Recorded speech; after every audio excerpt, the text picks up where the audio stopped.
Et la colonisation du Congo par la Belgique fera désormais partie intégrante du programme scolaire. C'est ce qu'a annoncé la ministre de l'Éducation, Caroline Désir. Jusqu'à présent, les professeurs d'histoire n'avaient pas l'obligation d'aborder ce pan d'histoire dans l'enseignement général, ce que dénonce une enseignante de Fontaine-l'Évêque dans la région de Charleroi, qui a décidé de consacrer une large page de son cours à ce passé obscur. Elle a volontairement invité un ancien colon en classe pour susciter le débat, quitte à ce que celui-ci soit houleux, et tente d'avoir une démarche donc pédagogique auprès de ses élèves. Les propos du colon sont tellement choquants que les étudiants ont fondu en larmes. C'est un reportage tourné avant le confinement. Vous allez le voir, il y avait du monde dans les classes, mais c'est pas ça le plus important. Sophie Mergen.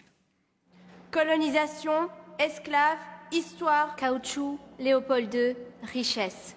Horreur, mémoire, horreur, mémoire, horreur, mémoire. On ne dirait pas, mais nous sommes bien en cours d'histoire.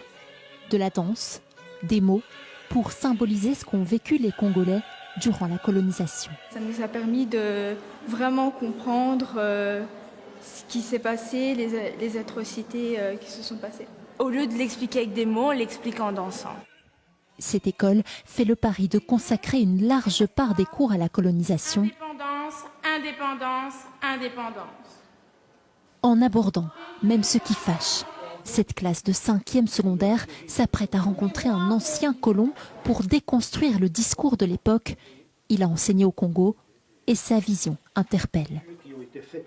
La Belgique affrontera les grands maux des Africains, c'est-à-dire le fétichisme, le cannibalisme, les mutilations, l'ivresse provoquée par la fumée de chanvre. Le malaise peut déjà se lire sur les visages. Pour lui, les violences n'ont pas existé. Rapidement, les questions fusent. Est-ce que vous êtes fier de votre passé colonial? Quel bilan en tirez-vous?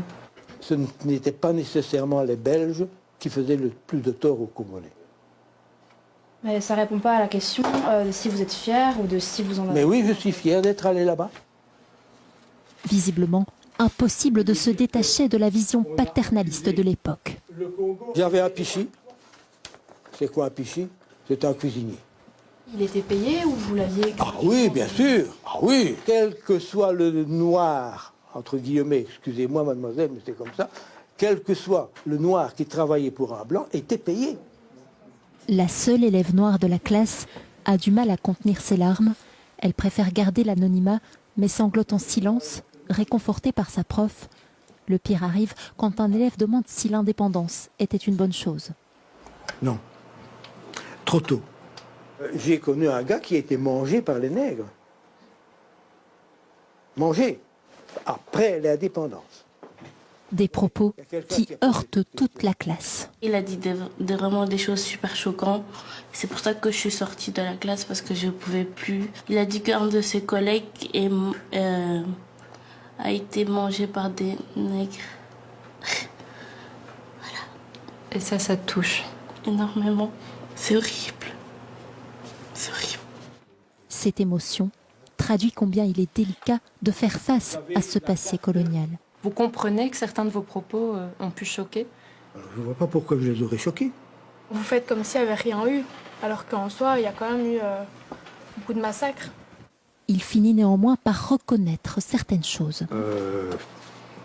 Nous avons imposé à ces gens-là quelque chose qu'ils n'avaient pas besoin. Une fois la rencontre terminée, vient le moment crucial du débriefing. Je tiens à préciser que ce qui a été dit aujourd'hui n'est pas du tout ce que nous avons vu en classe.